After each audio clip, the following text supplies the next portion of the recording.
everyone, welcome back to my YouTube channel. Today we're gonna learn how to make vegan and gluten-free Indonesian tempeh curry. Now tempeh is essentially fermented soy bean that coagulates together and becomes a really great source of vegan protein. It takes a good month to a month and a half to actually make your base tempeh. So this is now available in India.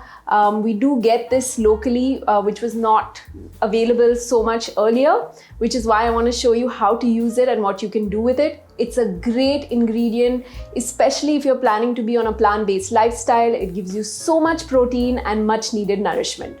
So what I'm going to do for this curry first is essentially take a blender, and I'm going to first make my paste ingredients from scratch. I highly recommend that you do this versus buying bottled paste because it's full of preservative. So always know how to make your own because that will be the game changer. So what I'm going to add to my blender first is some chopped tomatoes. So this is one tomato that's been thoroughly chopped. So it's a fine dice. I'm going to completely blitz it whole. It's not cooked, it's completely raw. So you want to put this in. The next thing that I'm going to add is one small onion diced again. Again, it's a fine dice. It makes it much easier in the blending. If you do a rough chop, it will blend eventually, but I recommend a fine dice for the onion so it really completely combines into your paste.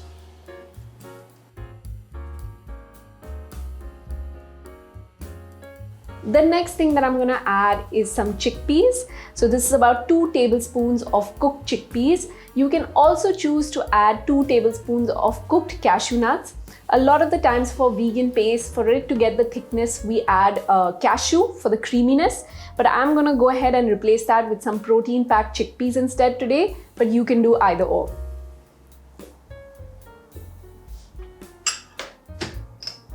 Some grated ginger. 1 red chili finely diced. You can replace this with red chili powder. 4 cloves of garlic. Some coriander seeds. Some cumin seeds. Some tamarind paste. Some turmeric powder for the color. A little bit of coconut sugar to balance the sweetness. If you would like to avoid this, you can reduce the chili down so that you don't have to add sugar at all. And some lemon juice. And I'm gonna go ahead and blend.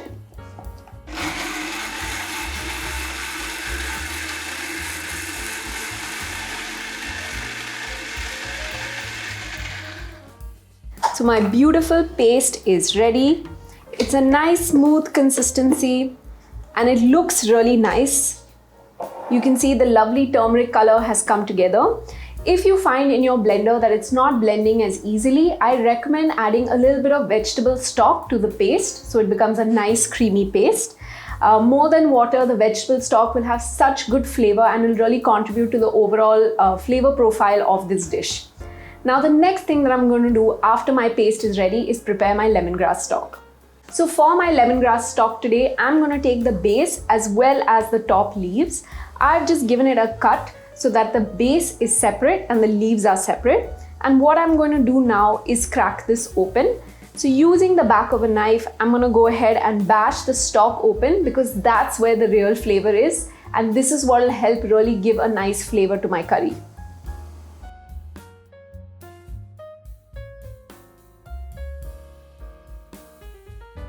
So now that my lemongrass stock is prepared, what I'm gonna go ahead and do is add some cold pressed sesame oil. So I'm adding about 1 tablespoon into my pan.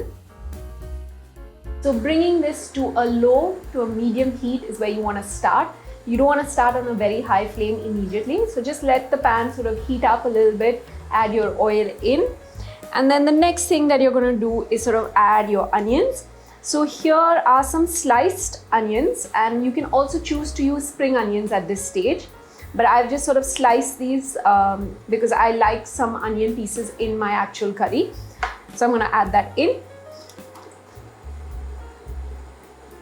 So really take time in this process, cook your onions well. It'll just taste so much better.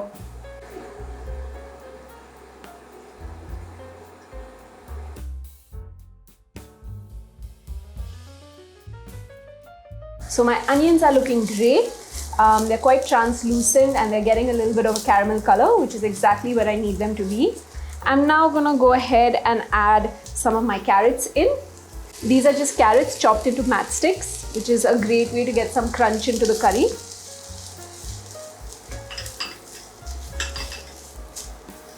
Along with my carrots, I'm gonna go ahead and add my bell peppers in.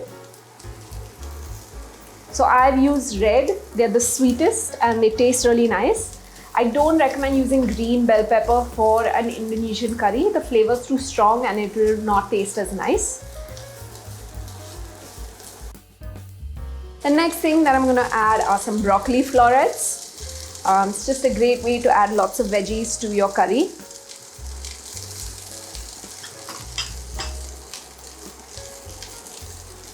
Along with one small red chili sliced. I always add the chili once I've added some vegetables so that the seeds don't pop into my face. This is really essential. A lot of the times people add chili too soon in the recipe or sometimes like early on. But if it's a spicy chili, you want to be mindful of this and try and add it when you've added in the vegetables so that it doesn't come onto your face. And now the next thing that I'm going to add is the beautiful curry paste that we made earlier. So the vegetables can nicely marinate and cook in this curry paste. Just look at how beautifully thick it is. So you want to just go ahead and coat all the vegetables in this paste before you add your stock and your coconut milk.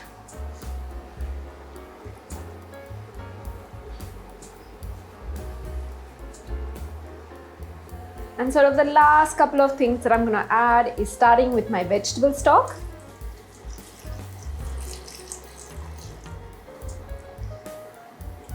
Followed by with some coconut milk.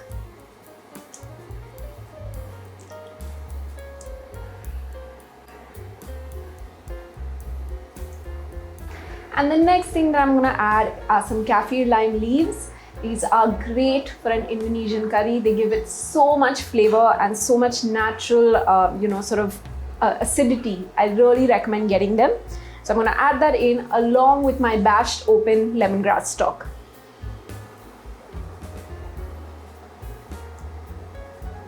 So just mix it all in. Now that it's come to a boil, I'm going to go ahead and add a little bit of salt. I didn't really use any salt in my curry paste either. I always like to season at the end. If you'd like to go ahead and season your curry paste, that also works. I prefer adding salt at the end.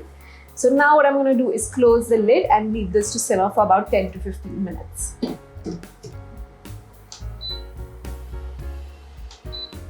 While my curry is cooking, I'm going to go ahead and cook off my tempeh. So I have cut these into rectangular shapes. You can also choose to do squares. I always recommend longer so it's easier to seal.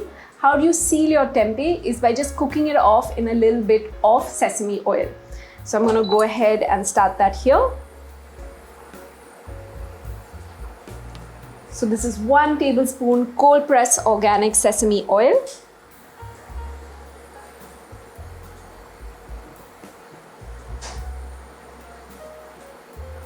I'm just going to add some of the tempeh pieces in.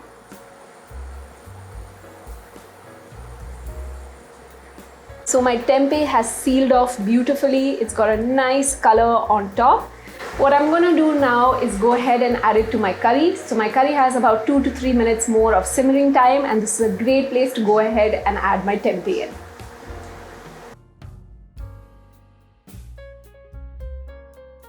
So the reason that we seal the tempeh off is because we don't want it to break in the curry. So this is essential. Soy products are essentially not super firm, and especially with tempeh, which is more firm than tofu, it still has chances of breaking. So seal it off so that you have nice pieces in your curry and it's much more enjoyable. Once again, I'm going to close the lid and leave this for a couple more minutes. So while my curry is about to sort of finish its simmering process, I'm going to go ahead and add some cooked rice to my bowl. You can also choose to add some cooked rice noodles as well. Both of the things work really well. Noodles or rice would work great with this curry. I'm going to put a small ring into the center of my bowl so that my rice stays intact. I'm just again choosing to be fancy. You can just directly add it in and serve.